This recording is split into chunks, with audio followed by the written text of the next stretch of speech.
오늘 여러분과 함께 요한일서 4장 4절의 말씀을 가지고 함께 나눌 설교의 제목은 파손의 상품입니다. 여러분, 이 자리 가운데 여러분의 한 질문을 제가 하겠습니다. 여러분은 어떠한 분명한 목적을 가지고 살고 계십니까? 어렵나요? 혹은 여러분은 분명한 목적을 가지고 계십니까? 이러한 질문이 있을 때 우리는 그 질문에 대한 확실한 답을 낼 수 있는 사람이 있는 반면에 그거에 대한 답을 아직도 찾고 헤매어 있는 사람들도 있을 수 있습니다. 어떤 사람은 그 답을 가졌다고 생각했지만 정작 그것을 잡지 못하는 그런 사람들도 있을 수 있죠. 하지만 이제 다른 질문, 또 다른 여러분께 해보겠습니다. 여러분, 만약에 여러분 안에는 혹시 마음에 아니면 여러분 삶 가운데 어떤 상처나 흉터 같은 거 가지고 계십니까? 말할 수 없는 각자 개인만 알고 있는 그 상처, 아픔. 아마도 우리 모두 한 사람 한 사람마다 그러한 아픔과 상처는 가지고 있고 우리 안에 비밀로 이렇게 가지고 있을 겁니다. 우리의 삶을 뒤돌아볼 때 우리의 삶은 많은 것이 무너졌으며 많은 상처가 있으며 많은 흉터가 있고 눈물이 있었던 것을 우리가 뒤돌아 봅니다. 경제적인 문제로 인해서 어려움 가운데 놓였던 경험이 있고 지금도 그러한 상황 가운데 놓인 성도들도 있을 수 있죠. 또는 가정으로 인하여 가정 불우한 상황으로 인하여 마음이 아프고 말할 수 없는 그 가정 때문에 눈물을 흘리며 두려움 가운데 사는 사람들도 있습니다. 우리는 인생의 가운데 문제를 직면하며 살고 있습니다. 나는 인생 살면서 어떠한 문제도 막다트린 적이 없어요. 나의 인생은 단 한 번도 어려움이 없었어요 라고 과연 얼마나 많은 사람이 대답할 수 있을까요? 우리는 모두 인생에 대한 문제를 가지고 삽니다. 분명히 우리의 부모님과 비교했을 때 우리가 살고 있는 이 시대는 부모님 사는 세보다 더 나은 세대입니다. 더 많은 것이 발전되었고 더 많은 것을 저희가 배웠으며 더 많은 것을 누리고 있으며 더 많은 혜택을 우리는 받고 있습니다. 전쟁 가운데서 태어나지도 않았으며 어떠한 어려운 경제적인 상황 가운데 나라가 직면하지도 않았지만 그럼에도 불구하고 우리의 삶을 뒤돌아볼 때는 그 어느 때보다 가장 힘들고 어렵게 느껴집니다. 왜 그럴까요? 부모들이, 어른들이, 사람들이 말하기에는 지금 우리가 살고 있는 이 시대가 가장 좋은 시대라고 말하지만 우리가 느끼기에는 이 시대는, 우리가 살고 있는 이 세상은 가장 힘겹기만 합니다. 나의 인생은 왜 나아지지 않을까라는 질문을 혹시 여러분은 해보신 적이 있으십니까? 내 인생이 너무나 불행하고 내 인생이 너무 힘드니까 우리는 이러한 시선을 다른 사람에게도 적용합니다. 다른 사람들의 잘난 모습, 좋은 모습, 아름다운 모습, 칭찬 마땅할 모습이지만 그들을 향해서 우리의 삐뚤어진 시선으로 인해 그들을 깎아내리거나 그들을 비판합니다. 좋은 것을 할 때, 칭찬받을 때는 아무 말 안 하다가 그 사람이 어떤 실수를 하게 된다면 우리는 그들을 험담하기 시작합니다. 아무런 나랑 상관없는 사람일지라도 우리는 언론을 통해, SNS를 통해, 아니면 내 혼자의 마음을 통해 그 사람의 비방하고 그렇게 합니다. 왜 우리는 그 사람들을 비방하고 그렇게 깎아내릴까요? 그렇게 해서라도 우리 자아가, 내 자존감이 더 높여지기를 원하는 것 같습니다. 내가 저 사람보다 나, 거봐, 저렇게 겉으로는 좋게 보이지만 결국은 저렇게 나보다 못한 사람이야. 이러한 것을 우리가 증명하고 싶듯이 우리 다른 사람들은 비난하고 비판하고 정죄하는 우리의 모습을 가지고 있는 것 같습니다. 그럴 때만이 내가 더 나은 사람이라고 우리는 생각한 것 같습니다. 왜 우리는 이러한 사람이 될 수밖에 없을까요? 우리가 그렇게 원치는 않았습니다. 누구도 그런 원하지 않을 거예요. 하지만 우리가 살고 있던, 우리가 자라왔던 환경이 그렇게 우리를 만들어 갔고 내가 있는 노인 처지가 나를 그렇게 만들었다고 우리는 생각하고 그렇게 변명하기도 합니다.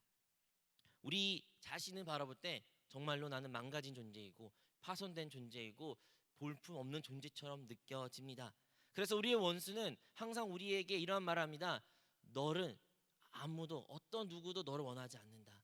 너를 봐라. 너 거짓말도 하고 다른 사람을 속이기도 하고 너는 자살도 시도해봤고 다른 사람을 비방하였고 다른 사람에게 남의 것을 빼앗아 갔으며 누가 너를 믿겠냐? 너 같은 사람을 네가 신뢰하겠냐? 이러한 말로들로 원수는 우리를 속삭입니다.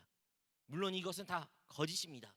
하지만 우리가 하나님 말씀 앞에 직면하고 하나님 말씀을 우리가 받아들이지 않는다면 우리는 이 원수의 거짓말에 속을 수밖에 없으며 그 말에 믿을 수밖에 없습니다. 그렇다면 우리는 하나님 앞에서 그 말씀 앞에 직면할 때 우리 존재는 어떠한 존재입니까? 창세기 1장 26절에 기록되어 있습니다. 하나님이 이르시되 우리의 형상을 따라 우리의 모양대로 우리가 사람을 만들고 그들로 바다의 물고기와 하늘의 새와 가축과 온 땅에 기는 모든 것을 다스리자 하시고, 여기서 본문의 말씀에 우리라는 단어가 나옵니다. 분명히 하나님이 이르시되 우리가, 여기서 말한 우리는 누구일까요? 당연히 삼위일체 하나님이십니다. 성부와 성자와 성령, 그 삼위일체 하나님이 함께 사람을 만들기를 결정하신 것입니다. 그리고 어떠한 결정을 내리신 겁니까? 바로 자기의 모양과 형상대로 우리가 사람을 만들자. 이 놀라운 말씀이 성경에 기록되어 있습니다. 누가 말했습니까? 하나님이 말씀하신 거죠. 그래서 우리는 우리의 자아상이 하나님의 형상과 그리고 모양대로 지어졌던 존재임을 결코 잊어서는 안 됩니다. 아멘.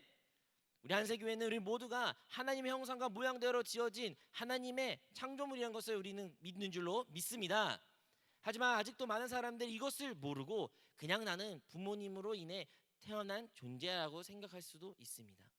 아니요, 근본적으로 창세 전부터 하나님께서는 우리를 그의 모양과 그의 형상대로 지어진 존재인 것을 우리는 기억해야 됩니다. 이 땅 가운데 모든 것이 있었어요. 별들도 있었고 바다도 있었고 땅도 있었고 짐승들도 있고 식물들이 아름다운 것들 많이 있었지만 하나님에게는 무엇인가 부족했습니다.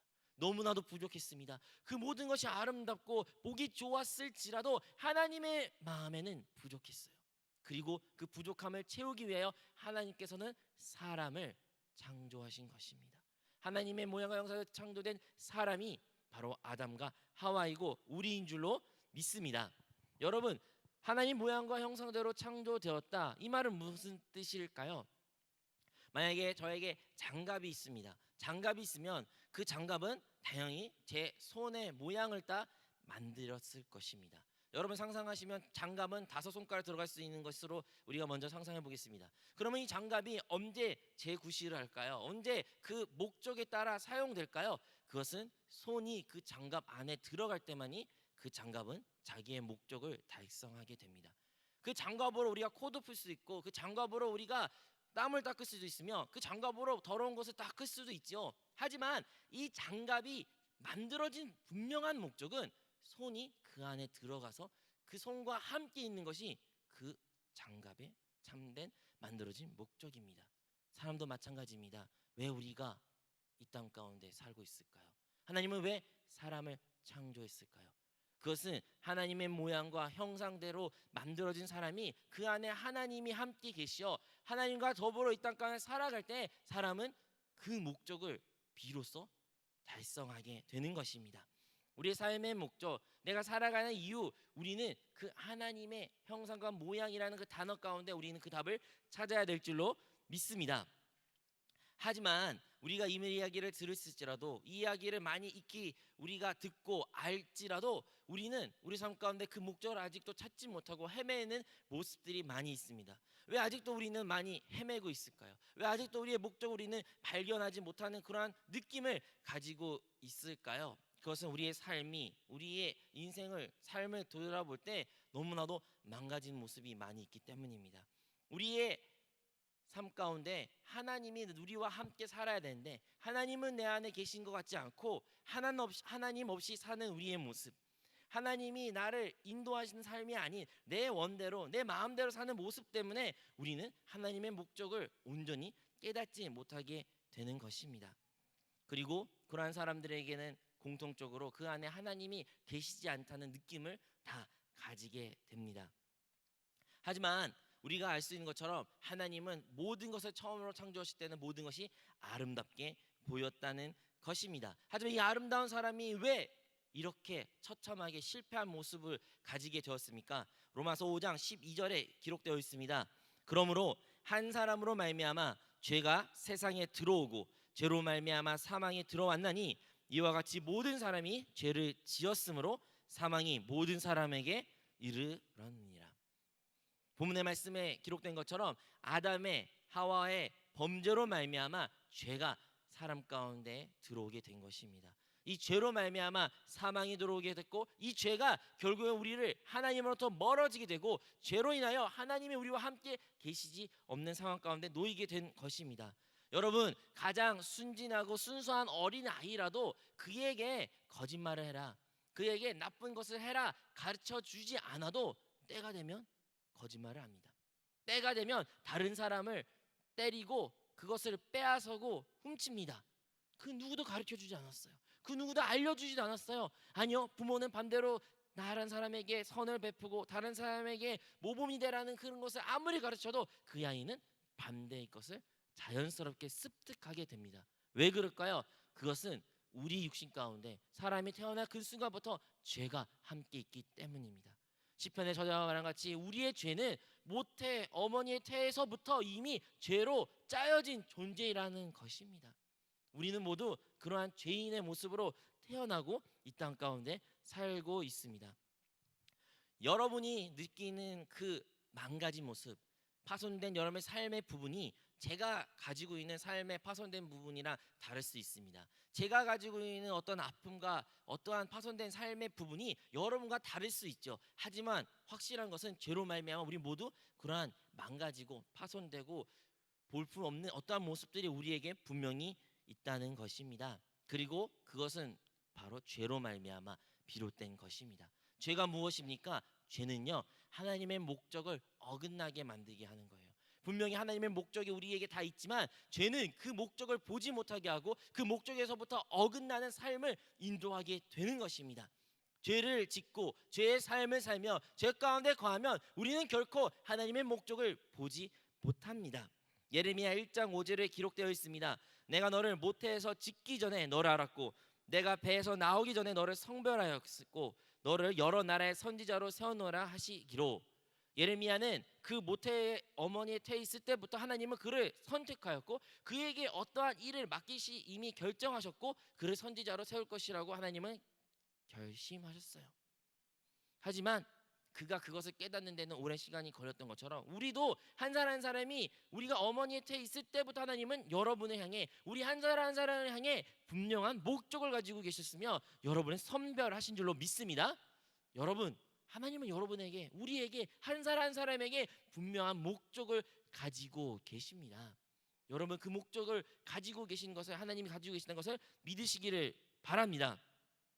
하지만 우리는 이 목적을 깨닫는 것을 원하지만 무엇인가를 이것이 우리를 방해합니다. 분명히 원수는 우리가 하나님의 목적을 깨닫는 것을 방해하고 있다는 것을 우리는 알아야 합니다. 그리고 원수도 우리와 같이 분명한 목적을 가지고 이 땅 가운데 우리에게 역사하고 있습니다. 요한복음 10장 10절에 이렇게 기록되어 있습니다.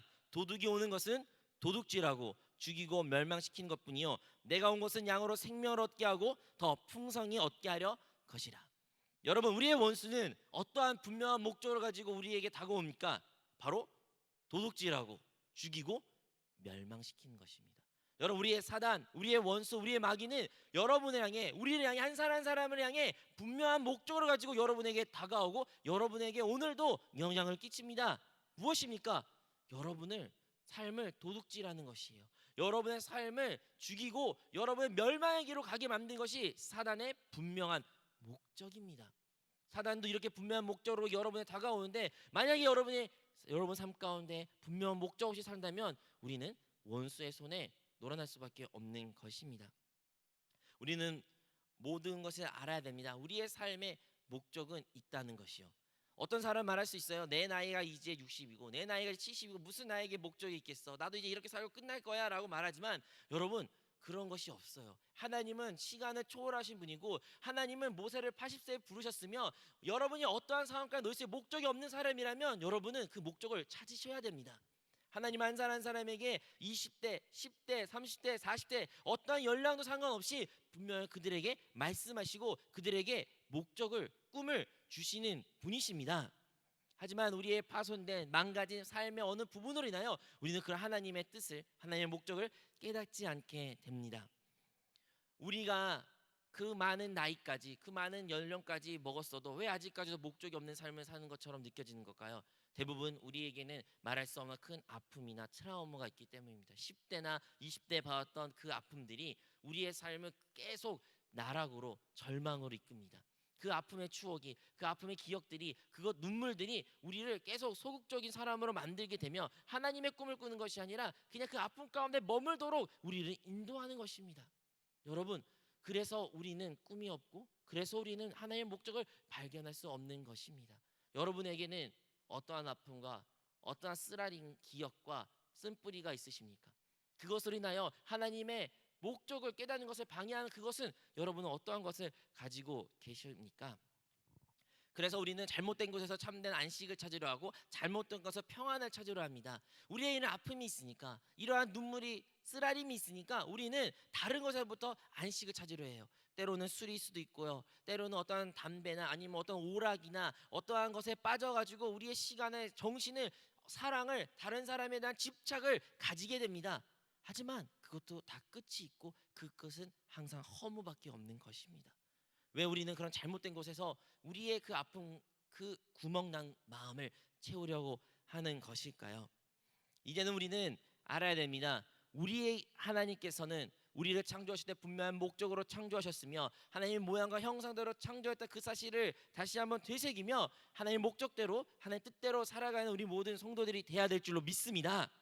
그렇다면 우리는 어떠한 존재인가요? 우리는 어떠한 존재로 구성된 사람들인가요? 성경에 기록되기를 우리는 몸과 혼과 영을 가진 존재라고 말합니다. 데살로니가 전서 5장 23절에 기록되기를 평강의 하나님이 친히 너희를 온전히 거룩하게 하시고 또 너희의 온 영과 혼과 몸이 우리 주 예수 그리스도께서 강림하실 때 흔없게 보존되기를 원하노라. 우리 주님이 성경에 기록된 것처럼 우리의 존재는, 사람은 뭘로 구성되어 있다고요? 영과 혼과 몸으로 구성되어 있습니다. 여러분, 우리는 이 단어를 너무나 잘 압니다. 그리고 순서도 압니다. 가장 먼저 나오는 순서가 뭡니까? 우리의 영이죠. 그러면 우리는 그 영의 인도한 반대로 살아야 되는데 우리는 그 거꾸로 해야 되는 삶을 많이 살아요. 영은 가장 뒷전에 두고 영을 따라 사는 것이 아니라 영의 강건함을 구하고 영이 건강하고 영령이 강성한 것을 바라보는 것이 아니라 우리의 육적인 아니 혼적인 것을 따라 그것에 추구하며 우리의 인생을 살아간 우리의 많은 과거의 시간들이 있습니다. 현실은 우리의 영의 관심은 전혀 없지만 우리의 몸과 우리의 혼의 치장에 대한 많은 시간과 돈을 우리는 쏟아붓고 있습니다. 우리의 적은 항상 우리를 공격할 것입니다. 그리고 우리의 원수는 항상 우리를 넘어뜨려 가며 우리의 원수는 우리를 파멸로 이끌게 될 것입니다. 여러분, 우리가 모두 지금이 이러한 상태가 놓여지지 않았을 거예요. 처음에는 우리도 정말로 아무것도 몰랐을 때 어떠한 상처도 받지 않고 행복한 날이 언젠가는 있었을 거예요. 그것이 기억이 안 날지라도 그때를 우리가 한번 있었다고 한번 되새겨 봅시다. 예를 들어 이 상자와 같이 우리가 정말로 아름답고 보기 좋은 이 상자가 여기 있다고 생각합시다. 우리의 존재라고 생각해봐요. 정말 아름답고 정말 순수하고 보기 좋고 모든 사람들에게 사랑받는 존재예요. 그렇죠? 여러분들 이러한 상자를 받고 싶지 않겠습니까? 다들 우리는 이렇게 아름답고 이쁜 상자를, 그런 모습을 그 어릴 때 꼬마나 성장기 때나 우리 다 그렇게 많은 사랑을 받으며 살았습니다. 하지만 우리의 삶을 뒤돌아볼 때 우리는 작고 큰 실수를 하게 됩니다. 때로는 죄를 지을 수도 있죠. 그럼 죄를 지으면 우리 존재에 작은 흠이 생기게 될 겁니다. 이렇게 찢어지는 이러한 모습과 같이 이렇게 하나하나 구멍이 나게 됩니다. 또 다른 실수를 하게 되면 또 이렇게 찢어지겠죠.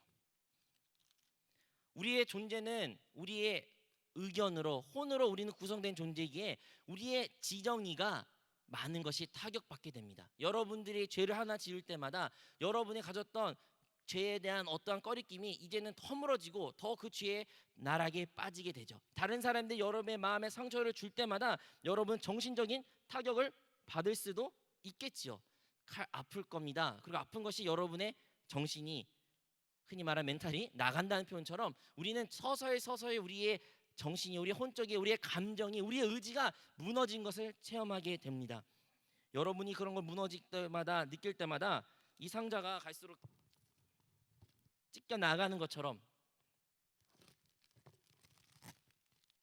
우리의 혼이 산산조각 나는 것 같습니다.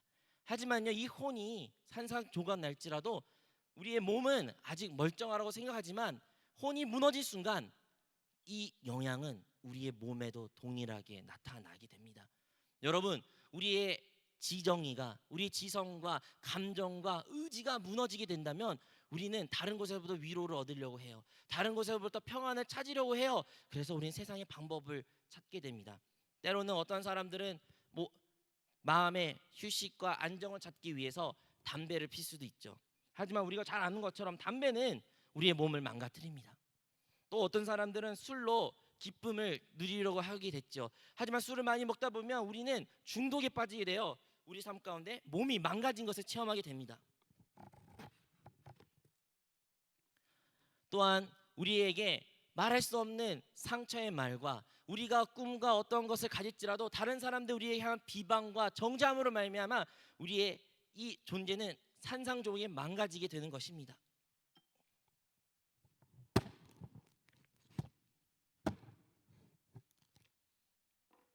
이렇게 찢겨지고 망가지고 우리의 몸을 보면 어떠한 사람은 수없이 자살을 기도할 수도 있고, 또 어떤 사람들은 자기의 생을 끝내고 싶다는 수없는 생각을 할 수도 있고, 또 어떤 사람들은 말할 수 없는 다른 사람의 폭력을 휘두르면서 그것을 해소하려는 수많은 사람들이 있습니다. 자기의 몸을 망가진도 불구하고 자기의 그 중독에서 자기를 망가뜨리는 걸 알면서도 그 중에 헤아릴 수 없이 더 자기 몸을 망가뜨리는 우리의 존재를 우리는 많이 보았습니다. 여러분, 그렇게 우리의 존재가 이렇게 산산조각이 나고 더럽고 보잘것이 없으면 누가 이러한 것을 가지고 싶겠습니까? 소비자들은요, 이것을 바라보면 그 누구도 이것을 가지고 싶지 않을 거예요. 여러분들이 만약에 제가 이 상자 가질래라 하면 누가 갖고겠습니까? 심지어 이거 돈 주고 살래라고 하면 누가 돈 주고 사겠습니까? 다들 이것을 보면 아무도 원하지 않고 가지고 싶지 않고 정말로 이것을 내팽개고 싶을 거예요. 그러한 것이 우리의 존재입니다. 우리 존재는 그래요. 그래서 소비자들은 그렇게 생각합니다. 하지만 이 상자를 그리고 이 제품을 만든 사람은, 창조자는 어떠한 시선을 바라보게 될까요? 창조자는 그 소비자와 다른 시선을 가지게 될 것입니다. 그 사람은 이 내용물이 알 거예요. 이 안에 무엇이 있는지 알 거예요. 그래서 그것을 살 것입니다. 여러분, 이 안에는 어떠한 것이 이렇게 많이 겉으로는 찢겨지고 보잘것없고 망가지고 그런 상태에 놓여 있을지라도 이 내용물만큼은 그대로 보존되어 있습니다. 이 내용물만큼은 이렇게 암을 망치로 휘날리고 그럴지라도 아주 멀쩡하게 그 내용물은 보존되고 있는 상태입니다. 그리고 이 내용물을 아는 주인은 이것을 거둘 것이고 도리어 기쁨으로 이것을 살려고 할 것입니다.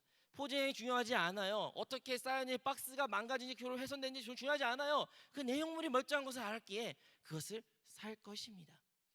우리의 영은 이와 같이 하나님 앞에 온전해 보입니다. 우리가 어떠한 겉모습이 있을지라도, 우리의 삶에 어떠한 상처가 있을지라도, 우리의 삶에 오늘 무너진 모습이 있을지라도 하나님 아버지는 우리의 겉모습을, 우리의 육신을, 우리의 혼을, 무너진 것을 바라보는 것이 아니라 우리의 가장 깊은 곳, 그 누구도 볼 수 없는 그 영을 보시고 그 영의 온전하심을 아시고 그것을 사셨습니다. 오늘은 부활절입니다. 그리스도께서 왜 이 땅에 오셔 왜 십자가를 지셨고 왜 부활하셨을까요? 그것은 이 온전한 우리의 영을 주님께서 보시고 그 값을 지불하기 위하여 우리 주님이 죽으셨고 부활하셨습니다. 우리의 영은 하나님 앞에 너무나도 귀해가지고 그냥 그것을 온 값을, 자기의 아들 하나뿐 하나를 그는 죽이심까지 우리를 사신 줄로 믿습니다. 여러분, 우리는 이러한 존재입니다. 우리 주님은 온전한 삶을 이 땅 가운데 살았습니다. 왜 굳이 우리 예수님은 이 땅 가운데 온전한 삶을 살 수밖에 없을까요? 그것은 바로 우리의 대속물이 되기 위해서입니다. 히브리서 4장 15절에 기록되기를 우리에게 있는 대제사장은 우리의 연약함을 동정하실지 못하실 이가 아니요 모든 일에 우리와 똑같이 시험을 받으신 이로되 죄 없는 없으시로다. 우리 예수님은, 우리 대제사장 예수님은 우리의 어떠한 아픔과 우리의 어떠한 어려움을 그 누구도 잘 아시는 분이십니다. 그리고 그도 동일하게 사단의 미혹을 받고 시험을 받으셨습니다. 하지만 그는 그 시험에 넘어지지 않으시고 그 넘어지지 않으신 이유는 바로 우리를 대신해서 그 죄값을 치르기 위해입니다. 하나님은 말씀하셨습니다. 내가 너를 지명했다. 하나님을 말씀하셨을 때 내가 너를 선택했다. 하나님은 우리의 무너진 마음 있는 그대로 여러분을 선택하셨고 우리 한 사람을 부르셨고 우리를 사용하셨다고 말씀하셨습니다. 내가 어떠한 상태가 있든 간에 어떠한 모습이 있든 중요하지 않습니다. 하나님은 여러분을 선택하셨고 여러분을 사랑하십니다. 하지만 슬픈 것은 하나님이 여러분을 선택했고 하나님이 여러분을 지명했을 때 우리는 우리의 지명된 그 손을 바라보는 것이 아니라 우리의 뒤를 바라면서 저요? 진짜 저요? 설마요. 하나님, 내가 얼마나 아픈지 모를 거예요. 내가 얼마나 큰 상처 있는지 모를 거예요. 하나님 나를 사용하신다고요? 하나님이 나를 부르셨다고요? 그러지 마세요. 내가 고난과 아픔과 트라우마를 우리 하나님 하셨으면 하나님 결코 그렇게 쉽게 말할 수 없을 거예요 라고 우리는 말하는 우리의 모습을 보게 됩니다. 하지만 아까 말한 것처럼 우리 주님은 그 어떠한 고난과 아픔을 같이 우리와 함께 짊어지셨으며 그 누구보다도 우리의 그 아픔을 공감하시는 분인 줄로 믿습니다. 하나님은 여러분을 창조하실 때 하나님의 형상과 모형대로 여러분을 창조하신 줄로 믿습니다. 그리고 우리는 그 목적을 깨닫기 위해서는 하나님이 여러분 안에 있다는 것을 아셔야 되고 여러분의 영이 있다는 것을 아셔야 되고 그 영 안에 거하는 삶을 우리가 살아갈 때 하나님의 목적을 아는 삶을 살아갈 수 있게 되는 것입니다. 여러분 용기를 가지십시오. 여러분 인생이 설사 무너졌을지라도 용기를 가지십시오. 여러분 설사 여러분의 가정이 여러분의 학업이 여러분의 인생을 준비했던 그 시간들이 다 무너졌다고 생각할지라도 여러분 용기를 가지십시오. 여러분의 수없이 많은 실패를 맛보았을지라도 여러분의 참된 그 실존 참된 여러분의 영은 어떠한 가치도 손상되지 않았습니다. 여러분의 그 영은 하나님의 보시기에 매우 귀하고 소중한 것입니다. 여러분 그런 영을 소유하는 하나님의 자녀이십니다. 하나님은 여러분을 진심으로 사용하시기를 원하십니다. 하나님은 여러분 향한 분명한 계획을 가지고 여러분의 그 계획을 말씀해주고 싶어 하십니다. 여러분 그 하나님의 말씀을 들으실 때 레마의 말씀 여러분 임할 때 우리는 참된 자유를 얻게 될 줄로 믿습니다. 소비자들은 이 박스를 외형적인 모습으로 보고 판단하겠지만 이것을 만든 그 사람은 그 안에 참된 가치를 알고 이 박스를 얻는 것처럼 우리 하나님은 여러분의 참된 가치를 아시는 분이시며 여러분은 예수 그리스도의 피값으로 사신 하나님 아버지가 되신 줄로 믿습니다. 여러분 오늘 우리가 읽었던 본문의 말씀 요한일서 4장 4절의 말씀을 우리 한 번 더 마지막으로 읽기를 원합니다. 자녀들아 너희는 하나님께 속하였고 또 그들을 이겼었니 이는 너희 안에 계신 이가 세상에 있는 자보다 크심이라. 한국말에는 너희 있는 계신 이가라고 나오지만 우리 NLT 영어 성경 같은 경우에는 대문자로 스피릿이라고 나옵니다. 그 영이 너희 안에 계신 그 영이 그 세상보다 크신 분이래요. 여러분 2000년 전에 주님께서 죽으시고 부활하게 한 그 영이 지금 여러분과 함께 계신 줄로 믿습니다. 그 부활하신 주님이 이제 그리스도의 영이 되어 우리 안에 거룩한 영 안에 함께 계신 줄로 믿습니다. 왜 우리가 승리한 삶이라고 말할 수 있겠습니까? 왜냐하면 그 영이 우리 안에 있기 때문입니다. 왜 우리가 어떠한 문제보다 크신 어떠한 우리의 상처보다 어떠한 그것보다 크신 그 분이 우리 안에 살아 계십니다. 우리 안에 살아 계신 그 영이 그 이가 바로 우리의 상처보다 눈물보다 크신 분입니다. 우리 안에 있는 그 영이 어떠한 우리의 우울감보다 더 크신 분이십니다. 우리 안에 계신 그 영이 우리의 가정의 어떠한 파탄보다도 더 크신 분이 우리 안에 함께 살고 계십니다. 그래서 그 영으로 말미암아 우리는 두려움을 이겨낼 수도 있고 사업 실패에서부터 다시 일어설 수도 있으며 어떠한 외로움과 어떠한 트라움과 비극과 학교 폭력 가운데서도 다시 우리는 회복될 수 있는 것입니다. 우리 안에 있는 그 영이 그 영으로 말미암아 그 영은 죽음보다 크신 분입니다. 그 영은 무덤을 이기신 분이십니다. 그 영은 우리 삶 가운데 영생을 허락하신 분인 줄로 믿습니다. 여러분은 실패하지 않았습니다. 여러분 결코 실패하지 않았습니다. 여러분 어떠한 사람이 여러분에게 실패했다, 인생을 포기하라, 이제 끝났다 말할지라도 여러분은 실패하지 않았습니다. 왜냐하면 여러분은 그 가치를 아신 하나님이 여러분과 함께 계시기 때문입니다.